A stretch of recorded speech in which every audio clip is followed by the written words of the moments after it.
number 1, Trey runs 7 miles in 60 minutes. At the same rate, how many miles would he run in 24 minutes? All right, so we're told that 7 miles happens in 60 minutes.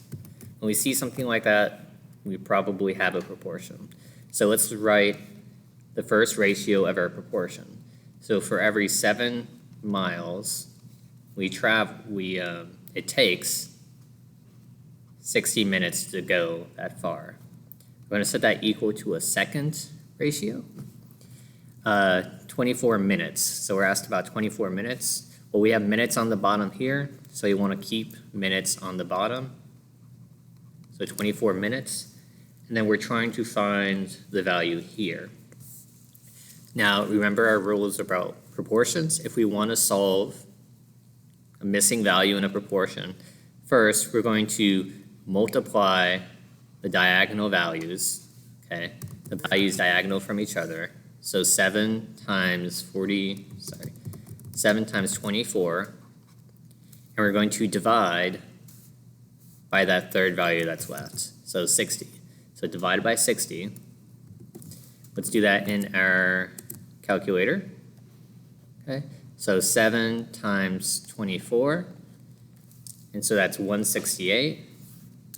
And then we divide by 60, and that gives us 2.8.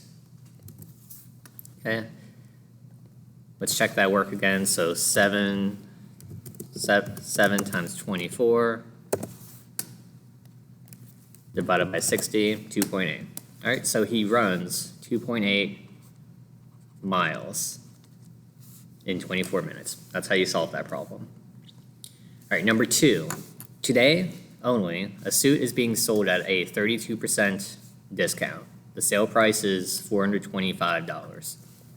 So first off, discount, we should know that the price is going down.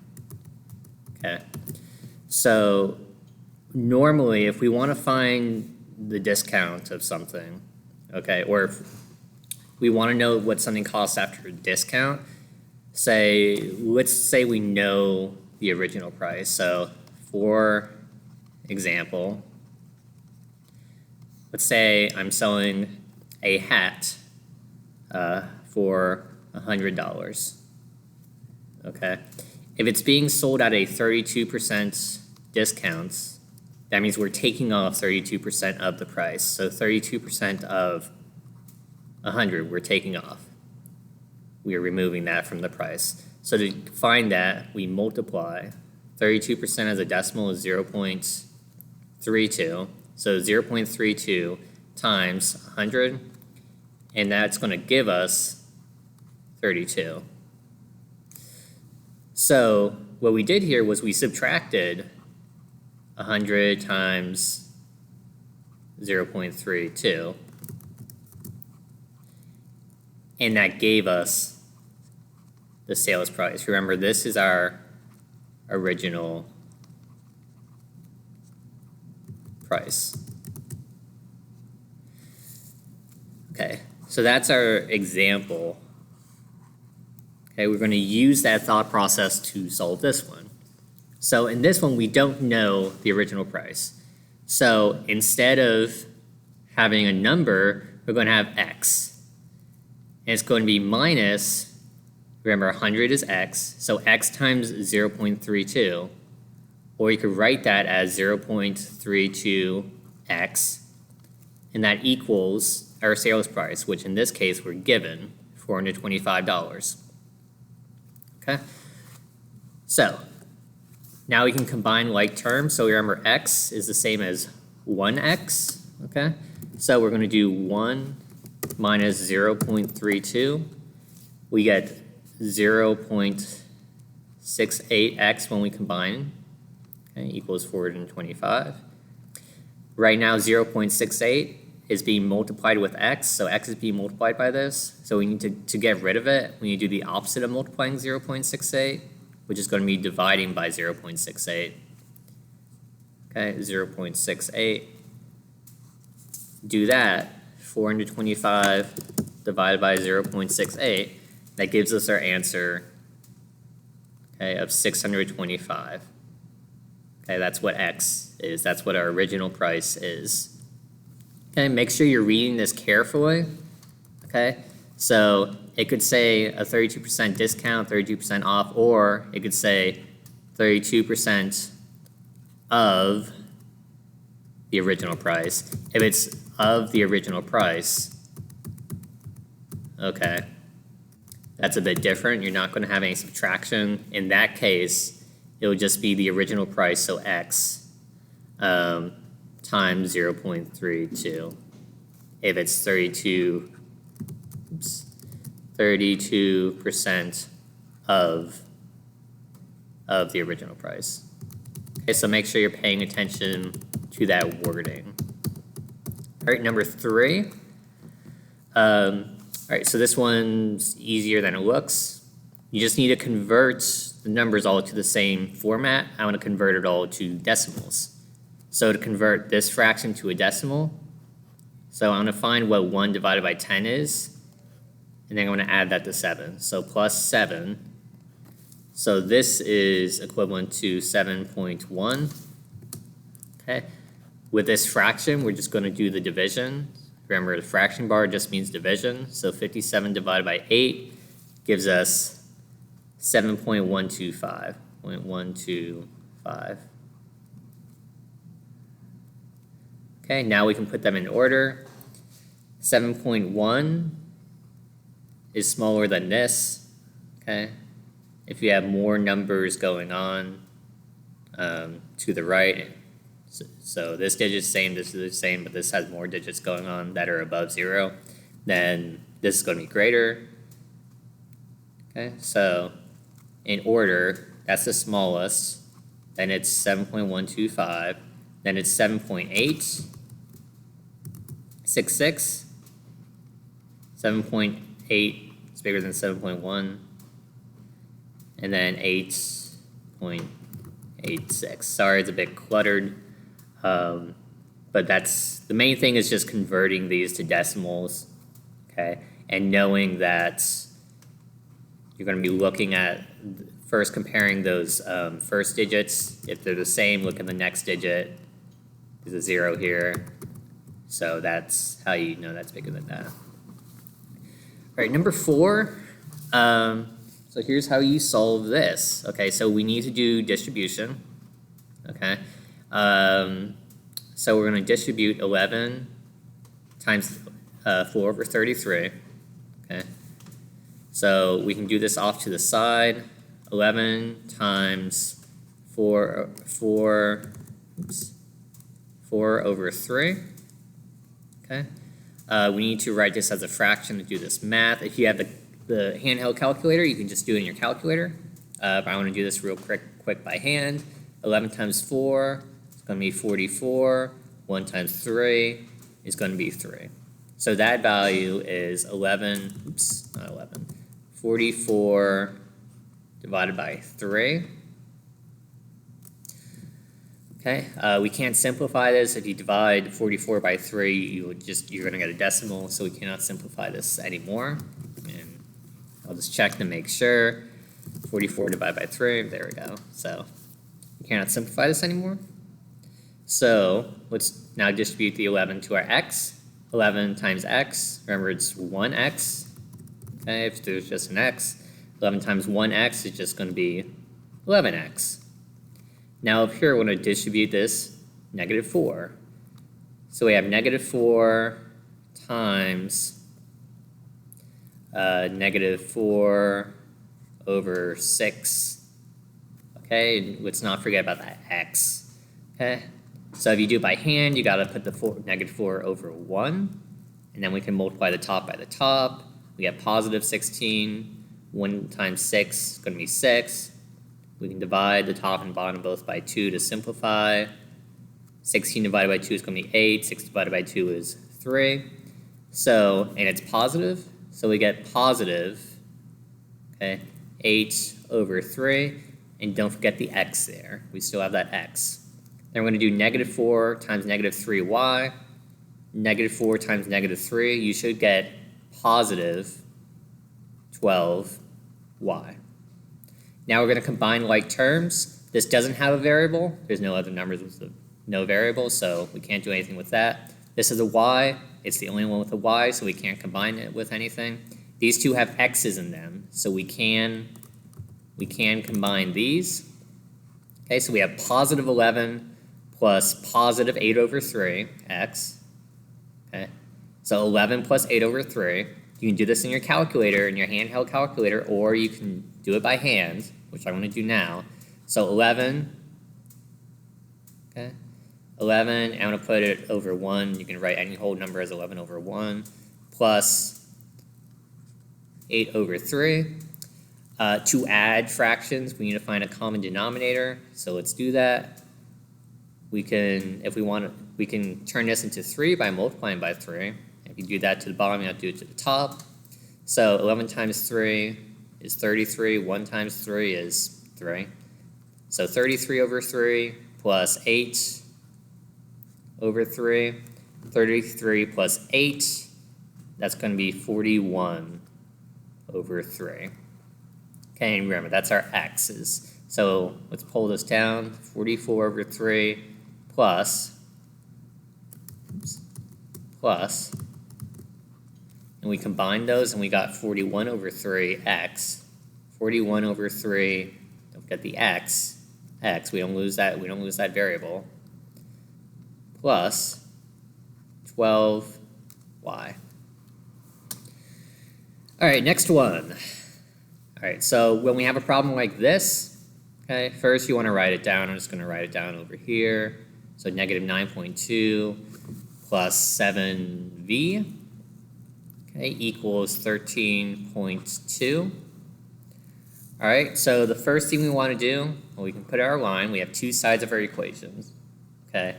Next, we want to find what's called our constant. So the number that's not, well, we want to look at the side the variable's on. The variable's on right here, so we're going to look on the left.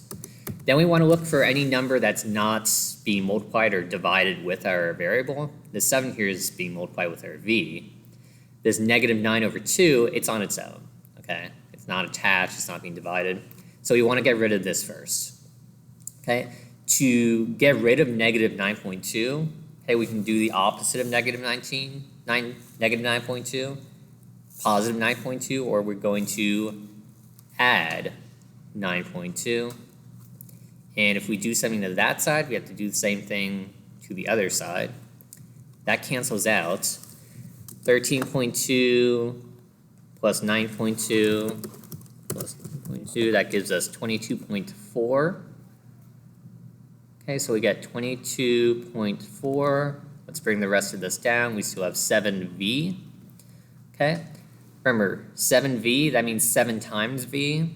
We're trying to get v on its own, but right now it's being multiplied by 7. So to get rid of that 7, we do the opposite of multiplying by 7. We divide by 7. We're going to do that on both sides. Okay, 7 divided by 7 is 1. 1v is just a v, so that cancels out. 22.4 divided by 7 is 3.2. So we get v equals 3.2, and that's our answer for number 5. Number 6, I'm going to do over here. We have 6 is less than or equal to. Make sure you know, remember, if you can make it look like an L, that means less than. Okay, the L and less, so remember that. 6 is less than or equal to negative 10 over 9u. Okay. Now what this means is negative 10 over 9 times u. So to get rid of negative, since u is being multiplied, and we have our two sides again, just like the last one, look on this side, 'cause that's where the variable is. So since u is being multiplied by negative 10 over 9, to get rid of this, which we want to do because we want u on its own, we can divide both sides by negative 10 over 9. Okay, so 6 divided by negative 10 over 9. That cancels out. We just have u on this side. So 6 divided by negative 10 over 9, you can do that in your calculator easily. I'm going to do it by hand. So 6, and let's write it as a fraction. So 6 over 1. We're dividing by negative 10 over 9. Remember, if you're dividing by a fraction, you can flip it upside down and change it to multiplication. So 9 over negative 10. Okay? Now we can just multiply top by the top, bottom by the bottom. 6 times 9. Okay, let's do that real quick. Make sure you know your multiplicate. Oops. 6 times 9. Make sure, and you get 54. 1 times negative 10 is just going to be negative 10. Okay, you need to make sure to simplify this so you can divide the top by 2, divide the bottom by 2. Okay, 54 divided by 2 is going to be 27. 27 over 10 divided by 2 is going to be negative, or 10 divided by 2 is going to be 5, so negative 5. Don't forget about that negative. And we can just move that negative to the side, okay? You can just move that around. It doesn't matter if you have it on the top, right here, or on the bottom. It's equal to the same thing. Okay, you just need to make sure you only have 1. All right, so we got, when we did this operation, we got negative 27 over, excuse me, negative 27 over, or let me move that over 5. I mean, really, it doesn't matter where the negative goes. And we just divided by a negative number. If you multiply or divide by a negative number, this will change directions. So it goes in the opposite direction, and then we still have u over here. So that is this problem simplified. Again, this operation right here, okay, we did that over here. You don't need to do it by hand. You can just do that in your calculator. So just make sure you know how to do operations in your calculator. Number seven. So if you look at so we have a parallelogram. If you look at your reference sheet, the formula for the area of a parallelogram is A equals base times height. Usually in this problem, your height is going to be a dotted line. So look for a dotted line. What you should be looking for is a line that is perpendicular, okay, to one side. Okay, it's perpendicular to that side, and it's perpendicular to the opposite side. That's going to be your height. So in this case, our height is 6, and the base is going to be whatever line is at a right angle to that height. So that's going to be this one. This is not a right angle here, and the height doesn't even touch this one down here. Okay, so we're going to use this value for our base. Okay, so our base is going to be 15. Okay, you can just do 15 times 6. So 15 times 6, and we get an area of, let me write that again, an area of 90 feet squared, and we use square feet because we're talking about area. Whenever we talk about area, the unit should be to the second power. All right, let's move on. All right, so we're asked about what the circumference of the circle is. So it tells us the diameter is 8 centimeters. So if you refer to your reference sheet, you'll see that circumference equals pi times d, okay? Or c equals 2 pi r. D is the diameter. We're given the diameter, so we're going to use that one, okay? That's just going to be extra work. So c equals, well, pi, it says to use 3.14 for pi, so we're going to replace pi with 3.14. And then d, it tells us d, the diameter, it says that on your reference sheet, is 8 centimeters. So we're going to replace d with 8. Okay? Now we can just do that math. 3.14 times 8, we got 25.12. 25.12. Remember, circumference is the distance around a circle, okay? That's not area, that's a length. So the unit is just going to be centimeters. All right, number nine. Okay, each member of the football team was asked to report the year he was born. Which measure gives the most common year of birth? Okay, so what this is asking about, it's the number that shows up the most in the data set. You're going to have to remember that's your mode, okay? That's your mode. If I have a data set like 1, 1, 3, 5, and 7, your mode would be 1 because that shows up the most. All right. We're asked, so we're given a data set here. We have some 300s, some 400s, and then we have a 700 out here. We're asked which measures should be used to summarize the data.